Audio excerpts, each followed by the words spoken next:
Welcome back, fellow travelers. Before today's descent, I ask for a brief signal. If you could leave a like, a comment, and subscribe to the channel, it would make a huge difference. You help our community grow and bring these questions to new minds. I appreciate you being part of this exploration. Now let us begin.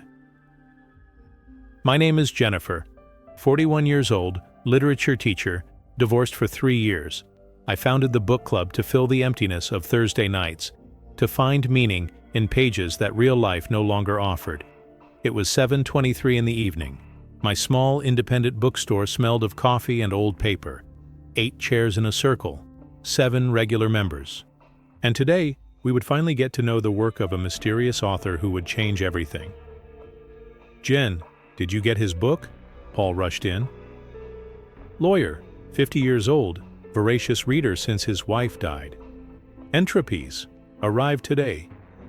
I showed him the black volume with no illustration on the cover. But Paul, are you sure we want to read this? Why? I read the first pages. It's disturbing. Even better, Grace arrived with her nervous smile. Nurse, 28 years old, addicted to novels to escape from her shifts. We need to step out of our comfort zone. The others arrived gradually. Martin, the accountant who only read nonfiction until depression arrived. Susan, the retiree who devoured mysteries. Ahmed, philosophy student in existential crisis. Beth, single mother who escaped to fantastic worlds. So, I began when everyone was settled. VR Caine. Does anyone know anything about him?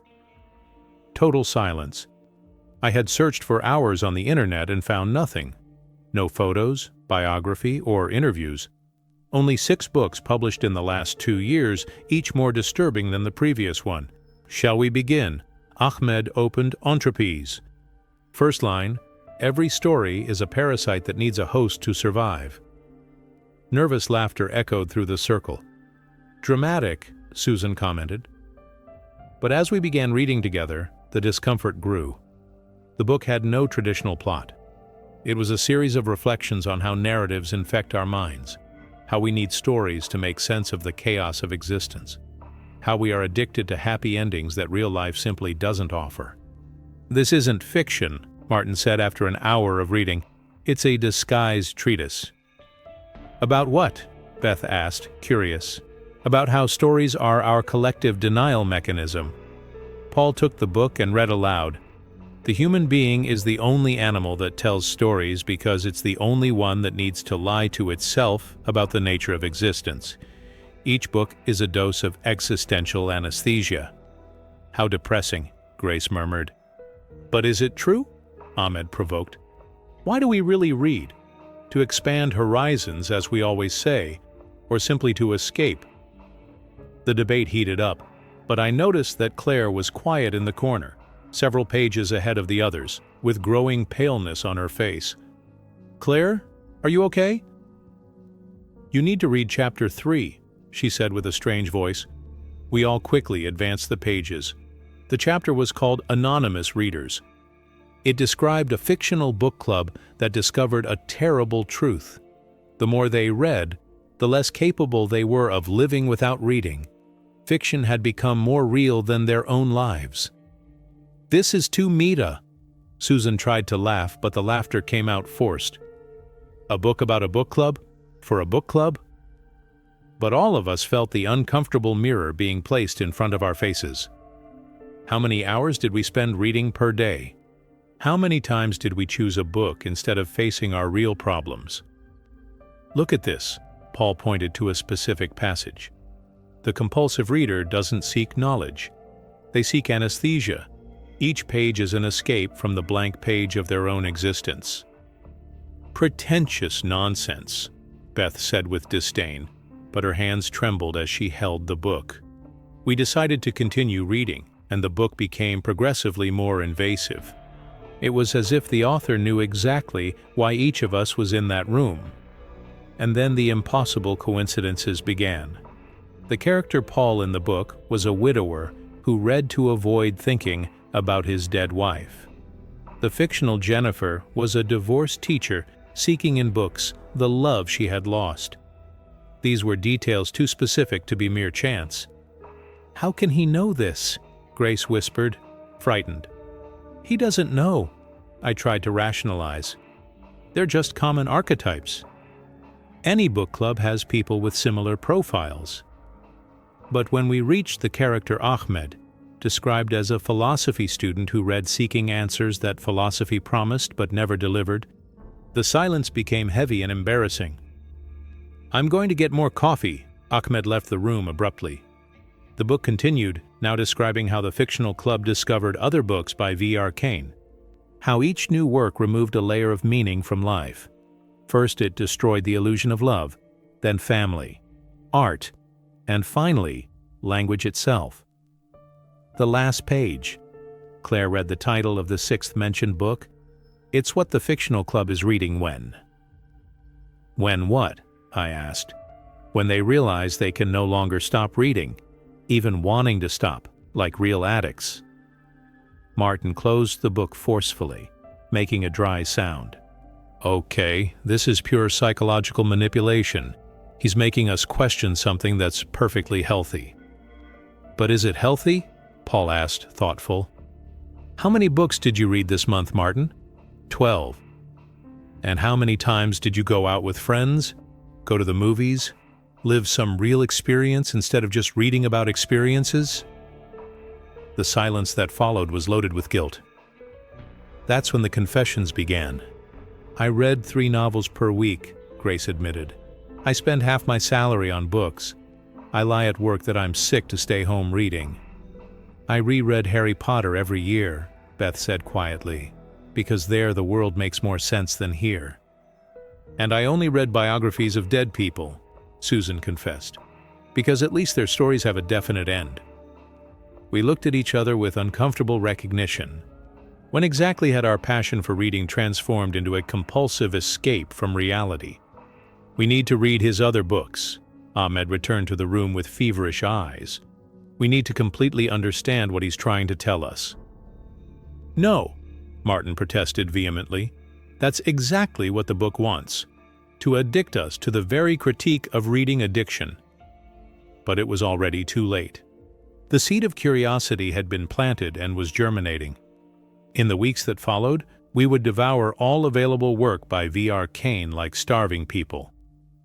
First came Terminal Syntax, a book about how language limits our thinking. After reading it, you begin to notice the invisible bars that words create around our perception. Next was Protagonists, which showed how we project our lives as narratives, transforming ourselves into characters of imaginary stories instead of simply living. Then came Deus Ex Machina, about how we expect convenient narrative salvations for our real and concrete problems. Plot Twist was even worse, demonstrating how our desperate search for meaning in completely random events inevitably leads us to madness. And finally, Epilogue dealt with how our fear of death leads us to create elaborate stories about what supposedly comes after. Each book was progressively more difficult to digest, not because they were poorly written. On the contrary, they were devastatingly precise in their analyses. Each one removed another narrative illusion that made life minimally bearable. And then our club began to fall apart like a sandcastle. Susan was the first to stop coming. I can't read mysteries anymore, she told me over the phone. Now I only see empty formulas to postpone confrontation with emptiness. Beth had a complete nervous breakdown. I tried to read a children's book to my daughter last night, she told me crying, but now I can only see that I'm programming her to need beautiful lies to endure life. Martin simply burned his entire library in the backyard. Thousands of pages, he said as we watched the flames. Thousands of documented escapes, and not a single true answer. But Paul was the one who scared me most. I read to avoid thinking about Martha, he confessed to me one afternoon. But now I realize that even Martha was just a story I told myself. Our love, our life together. Everything was just a shared narrative to avoid facing our fundamental loneliness. In the end, only I, Claire, Ahmed, and Grace remained. We were too addicted to be able to stop, But at the same time, we had become too lucid to continue ignoring reality. "We need to read The Last Page," Ahmed insisted obsessively. "It's the only book of his that's still missing."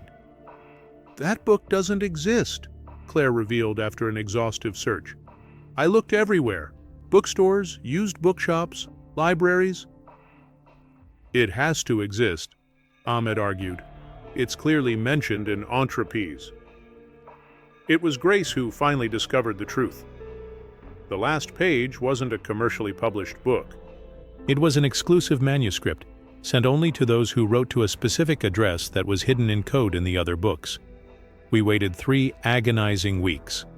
The following Thursday, the brown envelope arrived. No sender, no identification. "Don't open that," I begged desperately. "Look what the other books did to us. Look how they destroyed the other members."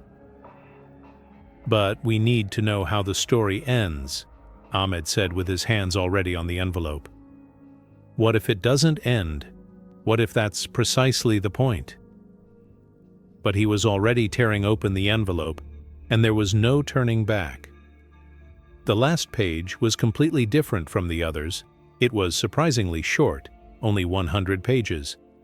It told the story of a writer who discovered the final and most terrible truth. Every narrative is a closed circle. Every end inevitably leads to a new beginning. Reading is an infinite loop we create to avoid the only end that really exists and matters. On the last page of the manuscript, there was only a solitary line. "When you finish reading this, you will look for another book, and then another, and another, until your eyes close for the last time, still desperately seeking the next page that never existed." Ahmed dropped the manuscript as if it were on fire. "He's absolutely right. That's exactly what we do every day. We read to avoid really living, and we live only to be able to continue reading." "But what would be the alternative?" Grace asked with despair in her voice. "Stop completely? Face life without any narrative filter?" Claire, who had remained strangely calm during the entire reading, finally spoke. "I already tried that. For an entire week. No books, no movies, no stories of any kind. Do you know what I discovered?" We all waited in silence. That life without narrative is completely unbearable. Wake up, work, eat, sleep, repeat indefinitely. No dramatic arc, no character development. No climax or satisfactory resolution, just raw and meaningless existence. So Caine was wrong. I desperately clung to hope. We really need stories to live. No, Jennifer, he was absolutely right from the beginning. They are escapes from reality, yes, but they are absolutely necessary escapes. Like the fungus skin that grows on ants, parasites that have become so essential that the host can no longer live without them. That was our last official meeting. The book club ended not with a dramatic explosion, but with a resigned whisper. Each of us dealt with the discoveries in our own way. Ahmed completely abandoned philosophy and literature. He became a personal trainer. Muscles don't lie, he told me the only time we met afterward. Physical pain is honest. Grace continues reading compulsively, but now carries constant guilt that completely ruins the pleasure of the experience. Claire simply disappeared one day. She left only a note on my desk. "I'm going to try to live a real story instead of reading 1,000 imaginary stories. And me? I still have my small bookstore. I still read voraciously every day. But now, each book I open comes accompanied by the bitter taste of full consciousness. I know it's an escape. I know it's a beautiful and elaborate lie. Sometimes when customers come in asking for special recommendations, I almost suggest Caine's books.